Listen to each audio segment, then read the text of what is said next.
So, good morning, everyone. How's it going? Good morning. Good morning. Happy Monday, Henry. Hope you're ready Yeah, for the week. yeah, we are starting super wild. Plenty of news, plenty of actions. So therefore, everyone, welcome. Stay tuned. We will cover many different topics, and yeah, it's going to be a super interesting day Yeah, we even for all have of one of my us. favorite topics with the keyword, and that's the gap, Henry. We got the gap Gap. today. What would we do without the daily gap? Without Yeah, the daily gap action? yeah, exactly. I need the action. We need it.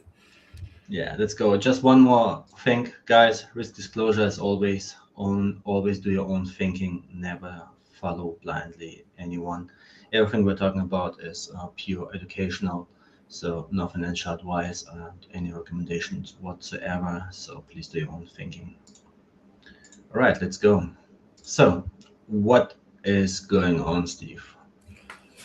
What are we Yeah, let's looking look at? into the Forex factor, guys. Yeah, I placed a little gap here above. No major news pre-market, but main reason I placed it is because on the charts, as we know, markets are very like to be very efficient and close these imbalances in the market. So we tried to close it pre-market, but it was never able to. Only about a few points away. Not yet, just about 20 points. But since pre-market tried to close it, it's also an indication sometime today or this week, could even be next week. At one point, market will try to close this gap since pre-market tried to, but it just didn't have enough momentum. As we can see on ES slightly closed it. Dow Jones, yeah, Dow Jones was able to close it with more buying pressure. Steve, I'm sorry, we don't see anything. I think you're talking about the chart, right? Sorry, guys. No That worries. It's it's was it's my still fault. Thank you, Henry. still early on the Monday, so Still early. This is why I have no Henry. worries. He's supporting me. All But right, yeah, just let's. quickly, you guys, just a gap here from the overnight Globex session. Russell closed it.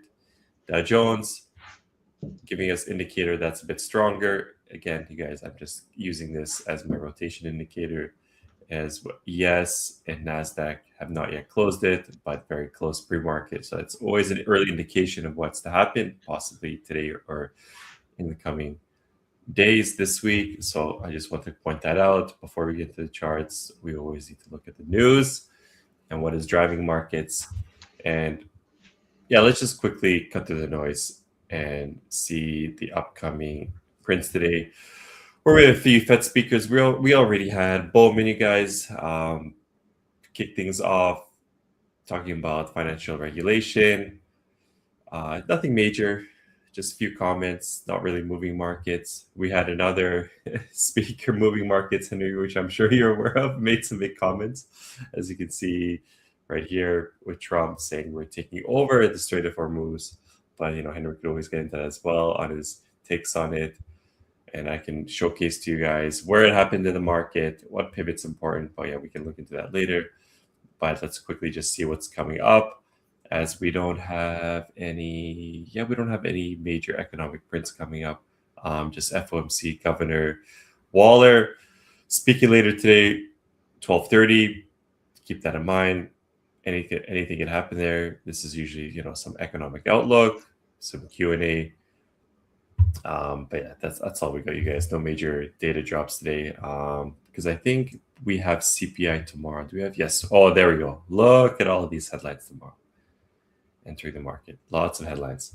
CPI. Yes, it's going to be an interesting one, right? Because Yeah. the forecast is actually lower as the last print, and given everything that was going on in the Strait, and especially with the MOU, I mean, it would not surprise me if we would actually see maybe even a drop, right? Because back then, some markets are forward-looking indicator. So back then, like let's say a month ago or weeks ago, so everyone's like, "Oh, right, relaxations, prices stabilize, and those kind of thing," right? So it's positive for the print, but so yeah, it would not surprise me at all. But we'll see. Yeah. So just be aware, guys. Yeah, we have a lot of prints coming in tomorrow.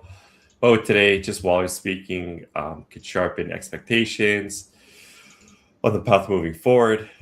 Markets could also just be pricing in potential rate hikes later in 2026. But then again, yeah, we'll see. We just need the World Cup to end, Henry. All those jobs to be cut out, and maybe later on in August or September, the real numbers, the real path forward will be much more clear. So just wait on that for anyone interested on the actual economy of the U.S. and how it could potentially turn the market. But yeah, then again, you guys, we are no financial advisors. We are just educators here and entertainers in a way, and just showcasing you guys what's going on in the world. Because yeah, then again, yeah, the U.S. market is still the largest market that needs to be tracked, whether or not you live here, or because at the end of the day, we are prop firm traders, and this affects what we are trading you guys with Perdia. So yeah, but that's the thing, right? You even need to track it even if you don't trade it. So I mean, if you trade even something else, you still need to track it in a way, because it has implications on other markets as well, like correlation and things. Yeah, exactly. And always be cautious, always be aware. Mildly cautious today, leaning towards, so far as you can see, markets leaning towards a bearish intraday bias, but anything can change after New York Open. That's why we wait for the opening. I have the feeling that given the action over the last months, like what happens overnight doesn't matter at all. It's basically there was a time when I was younger and started trading where it actually did matter, but I have the feeling that you can completely ignore the overnight session. Basically, right. US session is doing its own thing and doesn't care about anything that happened on the overnight session.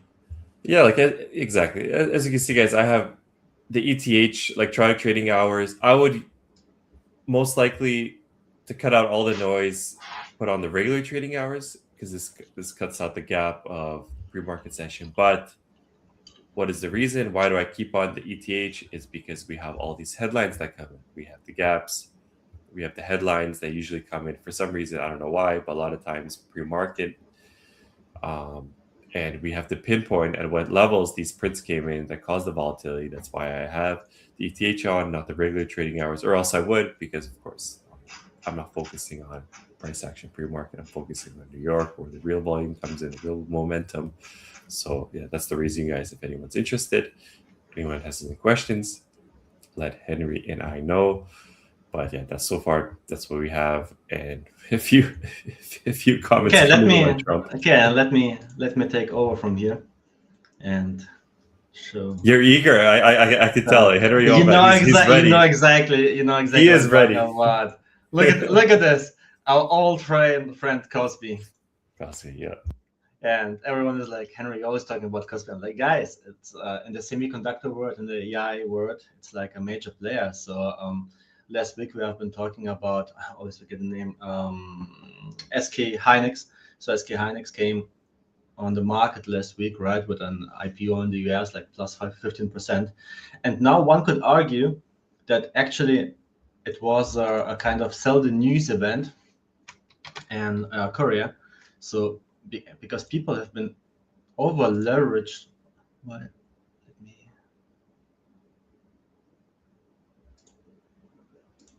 What doesn't? No, okay, doesn't work. Sorry.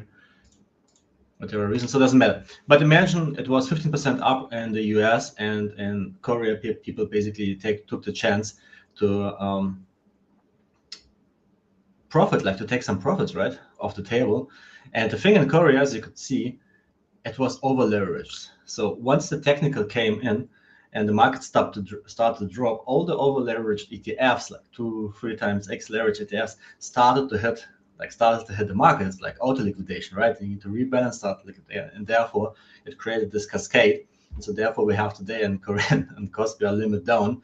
And as you can imagine, if like Samsung and KOSPI, they're making and SK Hynix, they are 60% of the KOSPI index, and if those are dramatically down, then it obviously has implication across the whole world in terms of for the semiconductors, right? Because then investors and people and even retail starts questioning, like, oh, maybe the whole industry is over leveraged. Maybe we are in a bubble kind of way. And for me, it's always funny because if you're not in a bubble, people don't care about if it's a bubble or not. But if you're like in a bubble kind of environment, I'm not saying we're in a bubble, but it's always funny for me that the same people are always afraid that it might be a bubble.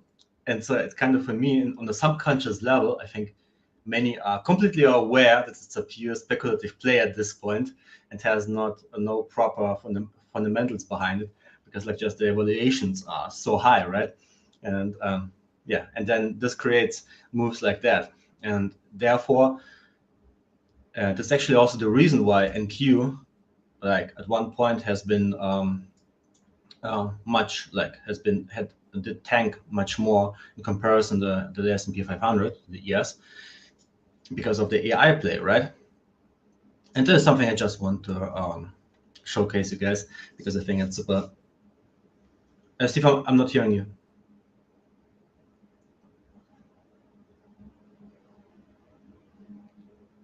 No, still not hearing you. Not sure if it's Sorry, okay. Henry, sorry. Now I'm hearing you.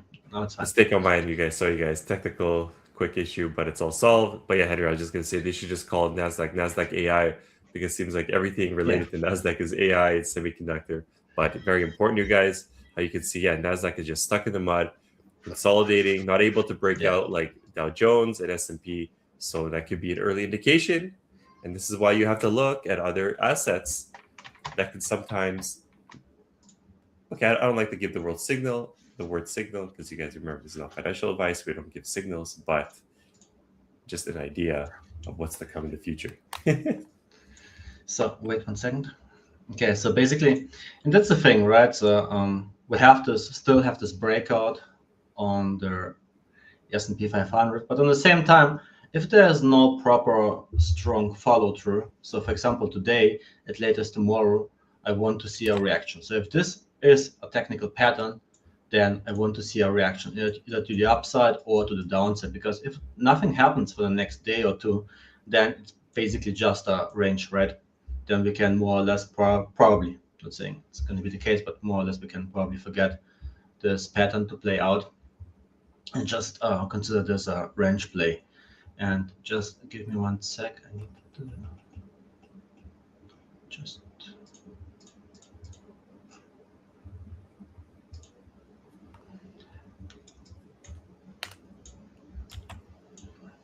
Yeah. All right. What else do we have? Yeah, crude. I mean, Strait of Hormuz, right? So what's going on? Strait of Hormuz, our long-term image picture we've been working on for quite a while now. But it's interesting how it didn't move much. So because the comments we're seeing or taking over, but just because he's taking over, it doesn't mean he's closing it. Maybe he's just rearranging the flow in and out. So possibly oil is not moving much because it's dissecting, be like, okay, sure, you're taking over the new regime, but it doesn't mean it's blocking it. If, let's say, Trump was saying, I'm blocking it, that's a different story. So, but actually, that's the fun thing, right? Because Trump is now like, it's now flowing on our terms, and Iran is saying like, no, it stopped. So so there's like these two argumentations against one each other. But I have to say, I just saw today recently, a couple of like an hour before we started the stream, I checked some news, and they had like those trackers, those ship live trackers, right? And so they argue that the ships came to the hold to an hold, so that basically no ships are currently passing through the Strait of Hormuz. And so it's again, right? A couple of weeks. I don't know, how was like the MOU? How long did it held? Like 2 weeks or something? It was last week, yeah. So about a week. Yeah, and let's say 2 weeks, right? I mean, how many ships that had gone through? Maybe 100, maybe 200, because it's like not a highway, right? So it takes them a while to accelerate, to pass. It's quite a distance, those kind of things. And so yeah, I'm really curious for the next print. But nevertheless, back to the chart. Crude, obviously we have this gap here from Friday open gap. So this is our next target to the downside.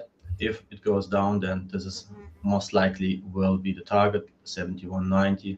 Yeah, let's make it a round number. We always, guys, if you have been watching us for a couple of times, you know that we love round numbers, and we don't care about being super specific about a singular print, because it's not math, it's art as it is science. So, and the next target, is basically our 78.50, still our resistance level. That's basically the long play. target for me. I'm not saying it goes up or down today either way, right? But just like something to be aware of that on the bigger picture, that it needs to pass in order to go with a stronger force either one way or the other. So this is how I see the things. What else do we have? Actually, that's quite a bit surprising, right? So the VIX didn't move much. Might be an indication that there is not much fear in the market, because like given the data, given the hike in oil, the spike in oil, you could have thought that people would buy many more puts and would really like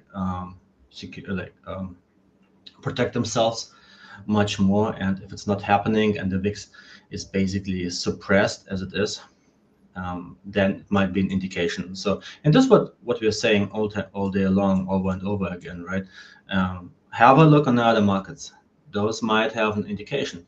Why? Well, if you see oil is going down, you see VIX is basically plus minus zero, and you see this like NQ and ES having issues to going up, then having issues to going down, and rather in a range or maybe a slightly bullish momentum, then you might think, all right, the situation is not as bad as it seems on the news level, and the overall flows are still on the bullish side. And there's, in my opinion, what you need to be aware of. Yeah, so you would say VIX is right about neutral right now. Yeah, I mean, not it's bullish, one. Not bearish. It's bullish. Like today, it's up 1.1%. Yeah, so, but I mean, like the overall picture, just plus minus, it's a very neutral. So the fear is not there, basically. Yeah, the fear is not there. I mean, we saw a spike in the fear last week, right? When it spiked, like, I don't know, it was 10%, 15%, and this is like where you get this strong movements in the stock market, where they just like a sell off 2%, 2.5%, and then VIX spikes. But given the news that are really bearish, to be honest, I would have assumed when I woke up today that VIX would be up much more, but it's not the case. That's why you never assume, Henry. Never assume. That's that's the one word I learned not to use, because we always assume and then the reality hits us in the face. Yeah, but I mean, that's the thing, right? That's the tricky part about trading. Yeah. It's super hard to stop thinking. Basically, like, this is what you need to do if you trade. You really need to stop thinking and like put your rational side apart, and like basically having like another mentality, another identity while you trade, and say like, all right, I don't have an ego, I don't have an opinion, I just trade my system. Again, guys, no financial advice.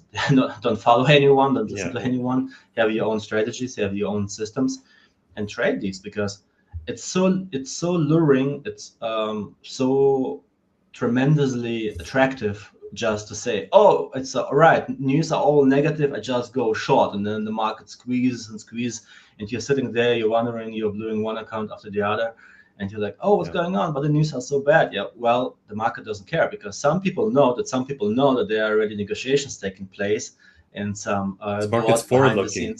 Yeah, and that's the thing, right? And then like retail, we are the lessors who gets the news. And so therefore chart analysis, like candlesticks or whatever line, like range, volume bars, whatever you use, those things work and will continue to work because exactly of this factor. So it's always priced already. Like I'm always used to say, every information is already priced into the market. It's really rarely that it happens that the market is surprised, right? Like the market hates surprises. It's rarely is surprised. If it's surprised, you get tremendous movement either to one direction or the others, because people basically how Wall Street is on the wrong foot. Well, we had a little surprise Friday. I don't know if you saw that volatility shock. The whole market, Nasdaq, I can bring it up later. Yeah, Nasdaq in about less than 1 minute, Henry, over 200 points on Friday. Crazy move. I'm sure a lot of prop traders blew their accounts. And also could be on the short side, because we sold off and we recovered that entire move, and then the market just kept printing bullish all the way till the close of the day. But I could always, I could bring that up later. But yeah, I just want to mention Henry because since we don't see too many surprises, but that seems like that was more of like an intraday micro surprise, and it just got bought up, and then the rest of the day we closed bullish. But yeah, I'll get into that later. And sometimes it's also just a liquidity gap, right? Just basically a liquidity white space. Nothing is going on, and then an algo or a human decides either to buy or to drop. Oh no, we had Trump news. It was a Trump news. Well, then it was a Trump statement yesterday or on Friday. I didn't I had no time for the markets on Friday, but it's what we're saying all the time, right, guys? Proper risk management, proper size management. Always have a stop loss in place. Later, we will talk a little bit about how to properly size your account in terms of your account size for the product you're buying, either 50K, 100K, 150K, whatever you're buying. So be aware of these things. And okay, let's continue. So what else do we have? Triple Q. If it's going down, then it's the gap, right? It's the gap close. It's basically sits $6 below. So that's basically the gap close for Thursday.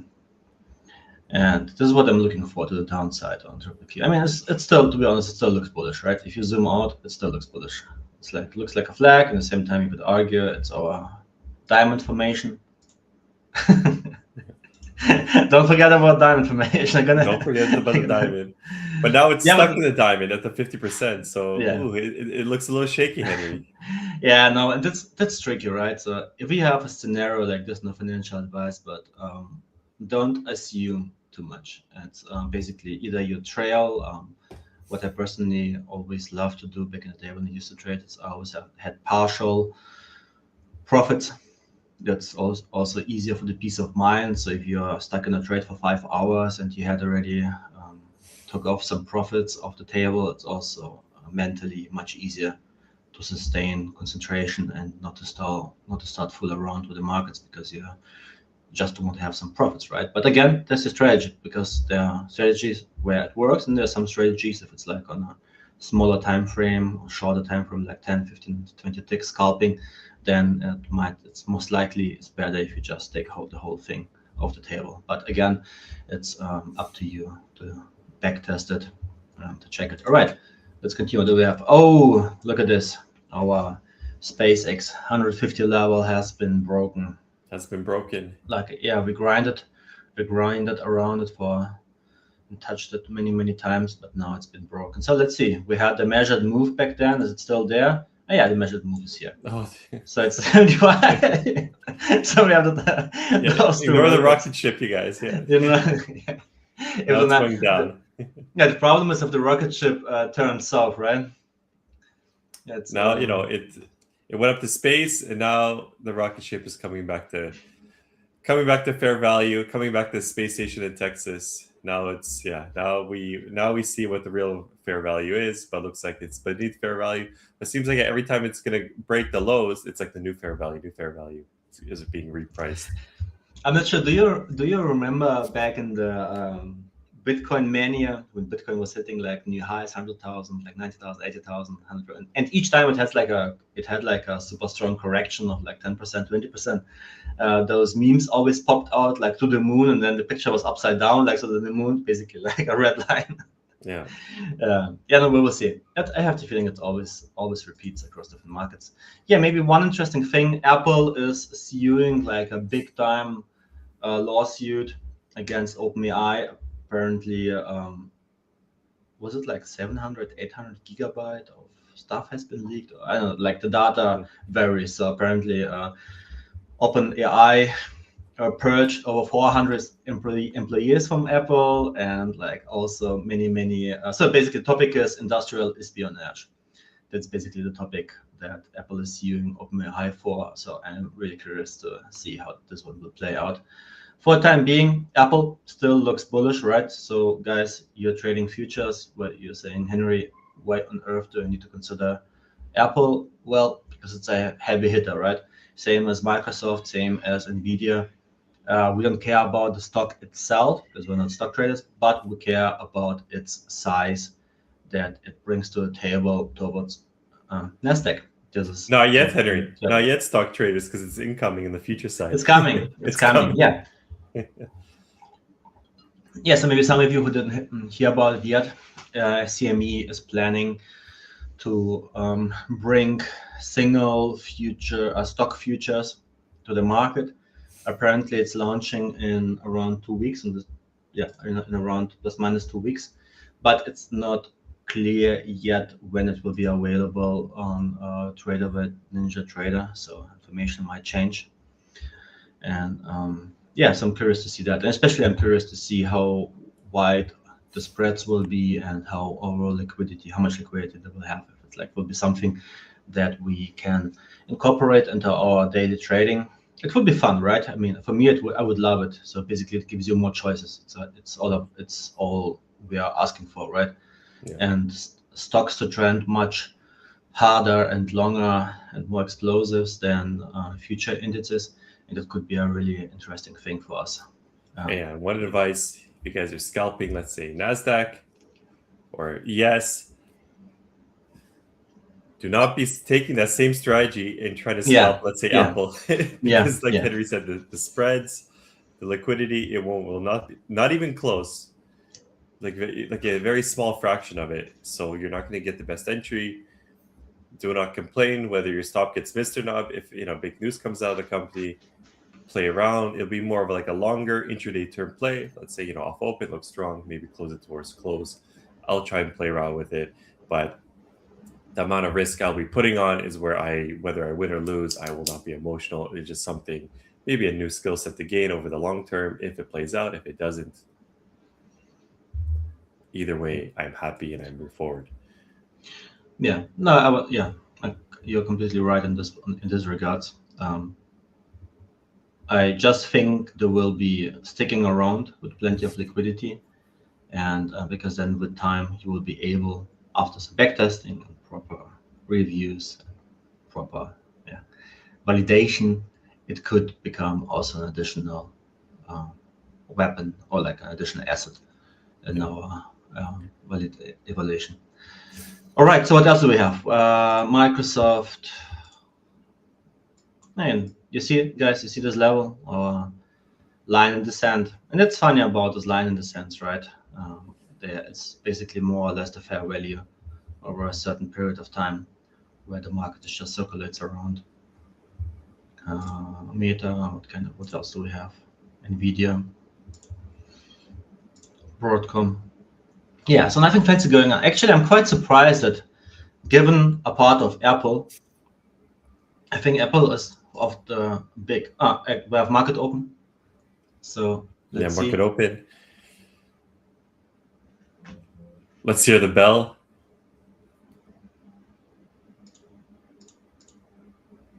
Yeah, currently Nasdaq selling off a bit, a few points, but everyone relax. We're only a few seconds in.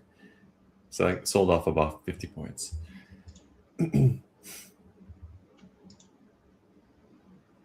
I'm just clicking through the different markets to see. No, it's all good. As you can see, guys, like Apple was reaching all-time highs, making a double top, as you can see, very bullish.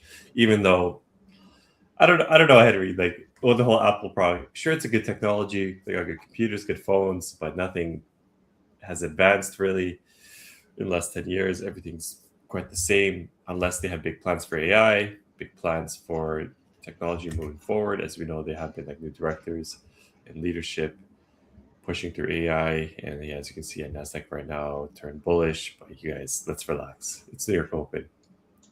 Do not be rushing into any trades unless you guys are stock traders and you're scanning gaps.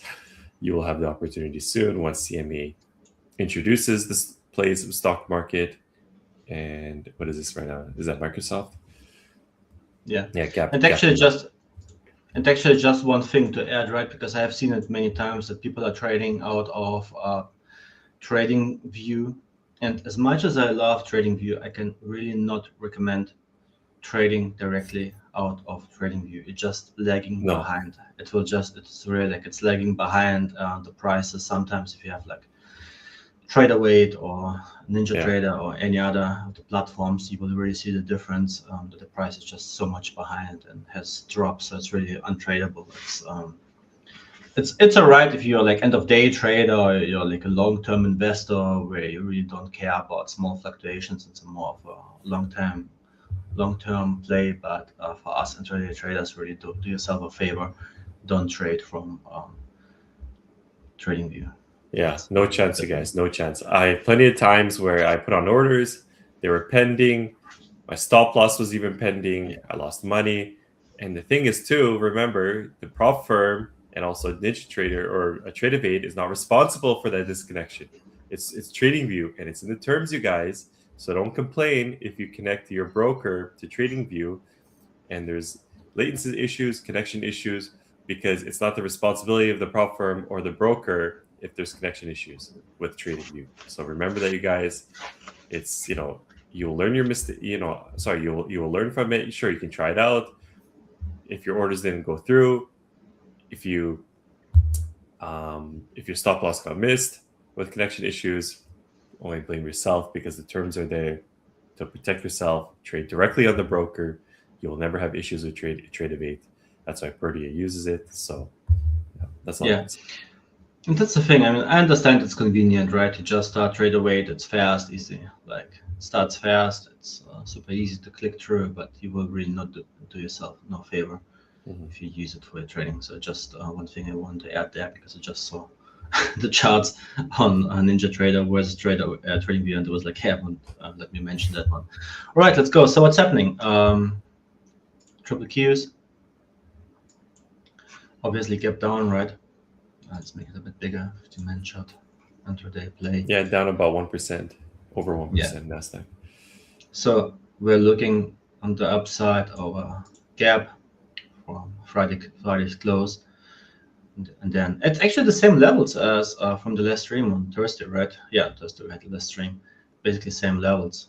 The Thursday's low, then this little support area here together with the gap. Maybe let's make it like a range here, and then this gap here. Those are basically the three levels. We can delete the big one here. Those are the three levels I'm looking on the downside, where I like need some kind of reaction either to the downside or to the upside. Yeah, Nasdaq also rejecting the level from the news early this morning. So, but that's the thing. Yeah, QQQs. It's mainly used for stock market or options market because you don't see the pre-market levels, you guys, but still important to have because QQQ has a lot of volume traded through the dark pool as well as options market where there's a lot of hedge pressure. So, or like what other reasons would you say QQQ is important here? Options market, dark pool, like what else? Yeah, and the whole like many like it has so much volume in it from the ETF side of things, right? Like passive inflow, automations. So basically, like CTAs using triple Qs for automatic buying or selling, depending on the side. It's just like so much inflow, so much volume going in. Yeah, and it's a really low cost vehicle for people to participate. And it's a much easier product than futures, right? You don't have rollovers and stuff like that. It's And it's also a nice product to just put your money in. No financial advice, you guys, and just leave it there. You could even leave it there for the rest of your life. QQQ is Nasdaq, and there's other ways. The wealthy like to transfer in and out their wealth because they leave in these assets, whether it's like stock market, real estate, and you're able to use that to your benefit going forward. But that could be maybe a topic for another time, you guys. How assets can be used to your benefit. But it looks like Nasdaq is and okay, let us see what else do we have. Actually, gold. I want to talk about gold. So gold also a sell-off, and maybe one thing that people need to be aware of. Let me quickly change the daily chart.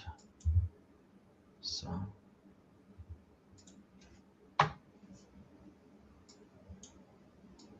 even though gold is kind of it moves counterintuitive, right? Because with everything that's going on in the global economy worldwide, you would assume like, oh yeah, it's a safe haven vehicle to protect, but gold always reacts to yields, to dollar strength. And just one thing for you, all of you, where today we hit all time, not an all time high, but like like the don't yields. scare me, Henry. Yeah, no, I'm sorry. Like not an all time high, but like we hit a new like, let's say, how long was it? Yeah, 1.5 years, like a new 18-month high on the 2 years, on the 2 year yield. And this is important, right? Because people are watching for this. And that's also going to be important going forward for the markets as well. Because if we go too high here, then the stock market will not be able to ignore it. At one point, you just will not be able to ignore it. Especially all the prints are coming out: core CPI, GDP projections. What's there? Welsh is talking on Wednesday, I think, right? Let me see. Oh, like the Fed share. Yeah, Warsh. Yeah, Warsh is talking on Wednesday. So also maybe he will drop something. And those are kind of things that you need to consider. It's not just about the chart. It's also about where's the trajectory of the overall markets going forward. Are we overall bullish? Are we overall bearish? And why is it important for you? Even though you're like, yeah, I'm an intraday trader, I don't care. No, but you should care, because it's, if you know that, like, let's say QE is coming, right? Money printing, and the prices are on, then you can assume the pullbacks more likely than not will be shallow and going to be being bought up from the big money. And if you have this kind of information, then you have an additional edge over those people who don't care about those kind of things. And at the same time, if you know that yields are going up, that inflation is going up, that core inflation is sticky, that employment is going up, and nevertheless, all of the community members of the Fed are basically still hawkish, then you can be sure that downside is where you need to be positioning yourself. And those are the things where I really think beginners and like intermediaries or pros differentiate between each other, right? It's what kind of homework are you doing? So it's not just watching charts, it's also understanding the interplay of all kind of different things. And to be honest, when I started out, I didn't care. I was just like, I was all in on news trading and chart analysis, candlesticks, price action, and it works. But you will have much more peace of mind, and you also improve your odds of winning if you factor in those things we have been talking about, right? And this is what we try to teach you here. Like, we don't try to talk about random topics. We try to educate you upon the markets, in the market, like correlations, different mechanics that are in the market. So therefore, subscribe to the channel so you can get a notification once we go live, because as some of you have recognized, we're not live every day. That's on purpose. So because we also have other things to do apart of streaming. So therefore, subscribe, get a notification, follow Steve on his social media channels, follow Podia, you can even follow myself if you want. And yeah, Steve, let's shift gears towards inter-market correlations. Yeah, let's look at the intraday, you guys. So what do I have here? We have the pre-market impulse. This is the impulse level of the day, as we talked about. Trump making comments, taking over the Strait of Hormuz. Not really dissecting of the real meaning of it or what it could mean in the future, but what time did it splash into the market and whether or not it's holding or rejecting. And look here, you guys, this happens every single day, especially when volatility starts to increase, whether it's pre-market or after New York Open. But when there's a strong story behind it, price likes to retest it, where we got small rejection, pre-market, New York Open, another retest. And now, as you can see, we are selling off and we're down close to about 150 points. So 150 points. But these days, what is that in NASDAQ? 150 points. But how I like to measure my risk for the day is seeing an important candle. This is how I use my candlestick analysis. I just use it for my risk management to measure out how it's being affected, why it's being affected. So we're getting affected by the headline pre-market, so it's lining up with that right now. And usually what I do is I like to look at the 50-minute on that. So yeah, let's just look at the 50-minute, you guys, because I always like to wait on that time frame so I can measure out my risk for the day. And let's just quickly do it for you guys. So it's, we haven't closed the 50-minute yet, but looks like it could still be stretched a lot more by close to 170, 180 points. And if the measured move for now stops right around there, let's say 180 points, that's my risk for today. Or I like to enter in and rotate my prop accounts. This is how I protect. Let's just measure out right here, you guys. This is how I protect my trade entries all across the board for whatever firms I have, whether it's Perdia or other, prop accounts. And also what I like to do is I focus on the accounts that have the instant funding to skip the challenges, because I'm lightly entering all across the board on my rotation plays wherever my bias is, long or short. So far, the bias is on the weak side as Nasdaq is selling off. And what do I like to also do as my correlation? I like to make sure that it's also the weakest index on the ranking, because just because Nasdaq is selling off, and if you're only looking at Nasdaq, how do you know if it's the weakest play across the board? What if Dow Jones, S&P are much weaker and selling off and breaking lows already? Well, if Nasdaq is catching up, I'm not interested on the short. So what I like to do, you guys, go onto my ratios, and just to make sure, when I'm comparing the quick calculation on TradingView, anyone can do this, where you divide NQ by ES, NQ by YM, and NQ by NQ by Russell 2000 on all 4 players. Who is the weakest? And as you can see here, I got the daily open pivot. Boom, Nasdaq is weaker than ES, Dow Jones, and Russell 2000.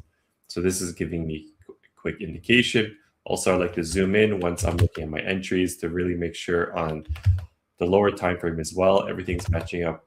But for now, you guys, just as an example, I'm looking at the daily open comparison on my asset rotation play, just looking at the spread and the imbalance, and I can confirm right now that NQ is the weakest. So if I'm looking at any short opportunities, it would be Nasdaq only. And if I'm looking at any bullish to the upside, it would be Dow Jones, because it's offering a different scenario. And as you can see, let's just quickly look at Dow Jones and the gap scenario, and look at this, you guys. Bullish print on New York Open. Dow Jones has already closed the gap as well from the Globex Open. So this is also an indicator where there's a much stronger buy side pressure on Dow Jones. But also, I'm not going in blindly. I'm not entering on candle closures either, because you're always 90% of the time, if you're entering on candle closures, you're going to get the worst price, because there's lots of uncertainty whether it's going to come down, maybe fill out some Fibonacci, some gaps on the downside, or quite possibly, yes, it does continue. But entering on candle closures, I never do myself, so I like to wait and see what price action and volume will do first. But as Dow Jones right here, quickly, I'll just mark out you guys. The impulse level was right around here, and we've already retaken it from the comment from Trump saying we are taking over the Strait of Hormuz. This is what I like to do, is I just follow up the pivot lines on each indice and see where we are. So Dow Jones, yeah, we've already retaken it. Strong bullish price action. And on Nasdaq, yeah, look at this. We just keep selling off. We're just keep selling off here, you guys. No other retests, but you could say we already got the retest right off. Yeah, like right off the open. But then again, yeah, I'm not blindly entering off a pivot. I like to see the reaction first. And because we've already still sold off quickly on Nasdaq, let's see our risk to the downside, because the party is leaving Henry and it's leaving without us. So let's quickly see our pivot to the downside. This is what I do. I look at the pivots to the upside and downside. I'm not blindly entering right off New York Open, because there could have been a different scenario where it retested this important level pre-market, and it easily could have just ripped it back up and closed that gap. But that scenario is not happening right now. Market has different plans for NASDAQ. So let's look at the risk to the downside. New York Open from Wednesday, you guys.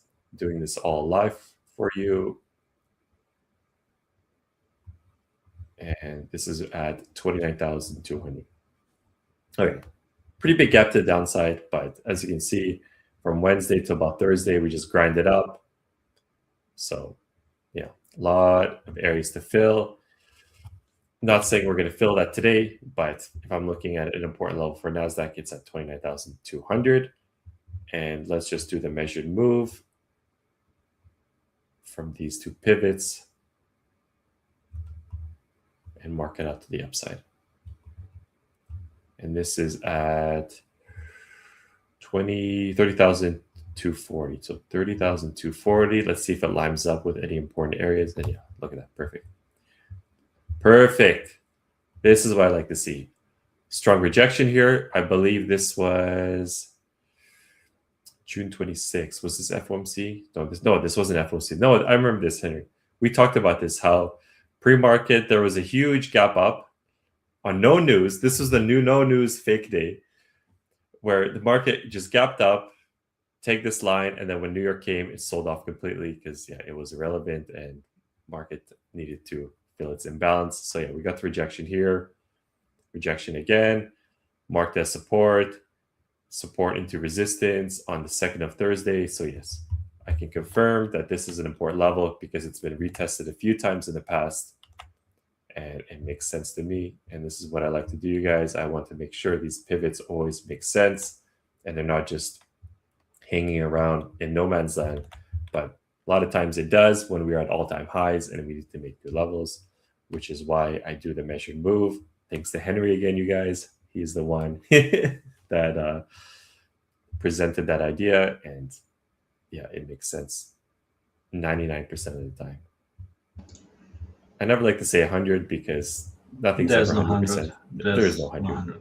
So I'll do 98. 98 to 99% of the time makes sense. But there are days where it just does not make sense. No, that's the thing, right? Again, it's just a tool that needs to make sense for you. I knew some people and they traded, like they used Fibonacci's for everything. Fibonacci's for retracement, Fibonacci's for extensions, and they use it like I know. For their whole career, they use Fibonacci. So for them, Fibonacci is like what for me was is the measured move. But measured move makes sense for me logically, and for them, Fibonacci in a weird way made total sense for extensions and anything. And so therefore, I'm always saying it doesn't matter what you go for; it needs to fit your personality, it needs to fit your like logical mind, right? Where you just look at it, you're like, it makes total sense. So for me, it's as for Steve, it's like gap closes, it's like extension, like supply and demand areas. Some other people, they don't care about those. They're like, I don't care. It's nothing, and that's fine for them. And so, and that's what we try to bring across here. It doesn't matter which style you choose. You just need to be comfortable trading it, and not only for one day, but like day in, day out. Ideally, for most part of your career. Yeah, be comfortable, you guys.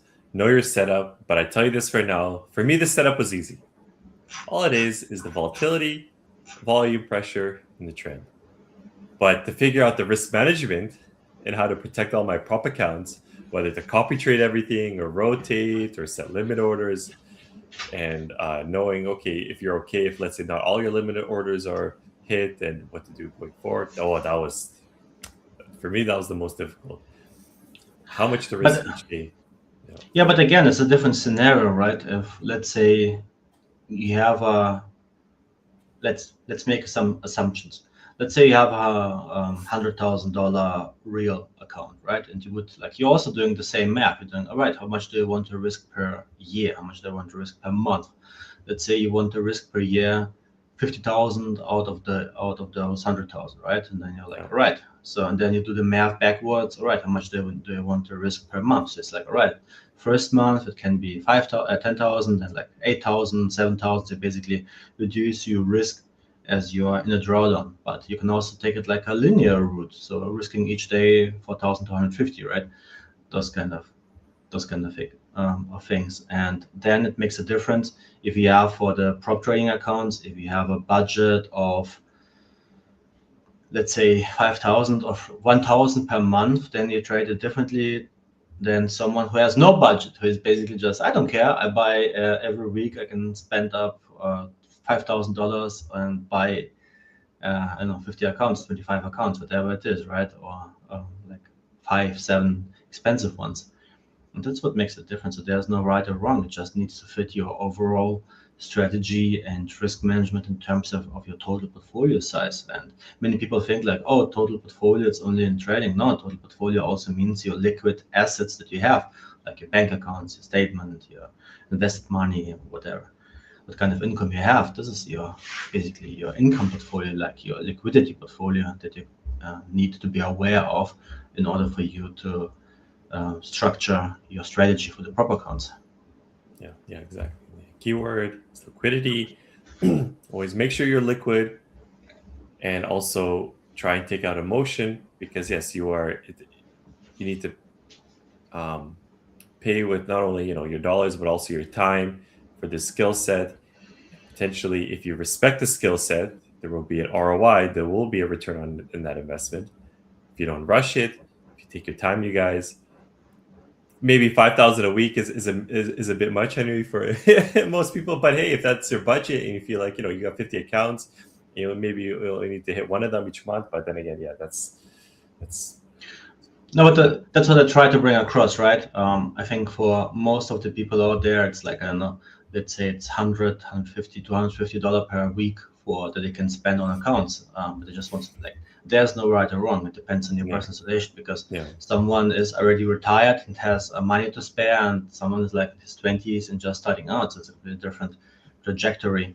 And if you're already retired, then you might just want to get like 10% per year in gains and like as a growth rate. And if you're in the 20s, you might be lured to go for 50% per month and risk it all, either like all or nothing, right? Yeah, exactly. And we are completely not encouraging anyone to risk that much. Just saying, we are always trying to over communicate, guys.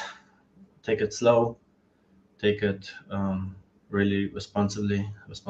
Take the responsible route. Risk less. Trade smaller. And it's interesting because if I was a betting man, I would say the majority of traders are not in the youth, but in the younger subsection. They're not in their 60s or 70s, but maybe more so in their 20s, 30s, and 40s. So why are you guys in a rush? You have so much time ahead of you.